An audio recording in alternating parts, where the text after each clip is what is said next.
Bravo, Tom Holland. Bravo.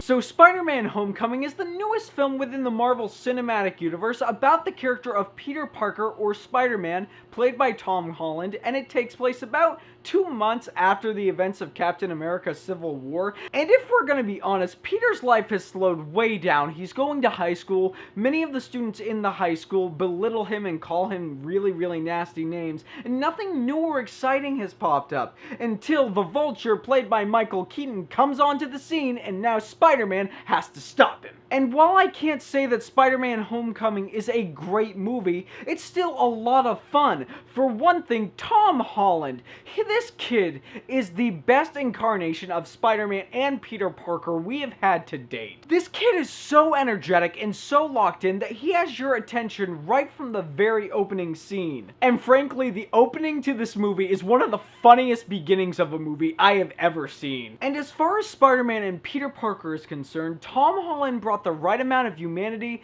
sarcasm, and innocence to both of these characters that it made them the best that they could possibly be. And not to mention that the entire supporting cast around Tom Holland did a really great job too, especially Michael Keaton. At this point within the MCU, it seems kind of a tradition that these films are going to have really great heroes, but very poorly developed villains. And that's why I was so happy to see that Michael Keaton's Vulture broke the mold in this movie. He is such a good villain. If he wants to be gentle, he is. If he wants to beat someone to death, he will. But the audience always has an understanding and a connection for why the Vulture is doing what he's doing. And without a doubt, he's the best villain besides Loki we've gotten in the MCU so far. And can I just gush about how great the action scenes are in this film? Because these scenes are great, not only for the fact that we get to see Spider-Man web up some goons, but we also get to see Spider-Man's vulnerability. So many times in this movie, Spider-Man will either be on a foot chase or be fighting people fist to fist, and you can easily see that there is so much stuff that Peter is still ill-equipped to deal with. There's this one scene where he's chasing down a van and he is just completely crashing into every building, fence post, and pool he can find. Not to mention that, along with the supporting cast and this movie as a whole, provided some really good laughs. But unfortunately, that is where my problems begin, and that is a problem I have had with a lot of the Marvel Cinematic Universe films that have come out so far. Because although Spider-Man Homecoming is funny, it does seem very heavy-handed with the humor at certain points. Some of these points reminded me of Guardians of the Galaxy Volume 2, it's just too much. Also, the second act, while I'll admit it is very important for Peter Parker's development, it was the slowest for me. There was no exciting action going on, there was no compelling dialogue, it just felt kind of like high school filler. Now granted, I realize that it is very difficult to write a story based in high school that is not only realistic but also very compelling. Personally for me, all the scenes inside of Spider-Man Homecoming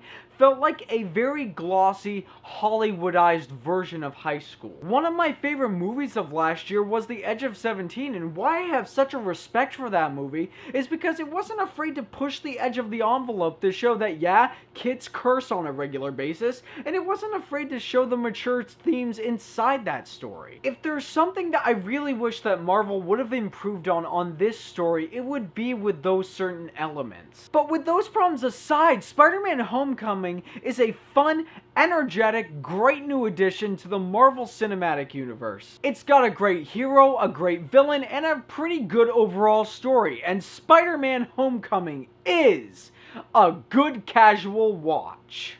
But as always, it is what you guys say that matters, so have you already seen Spider-Man Homecoming, and what did you think of it? More importantly, out of all the Spider-Man films that have come out thus far, which one is your favorite? Leave a comment down below telling me your thoughts, and if you like what you've seen here and you want to see more, click right there and subscribe and become part of the fray of nerds who love cinema. You all have a fantastic day.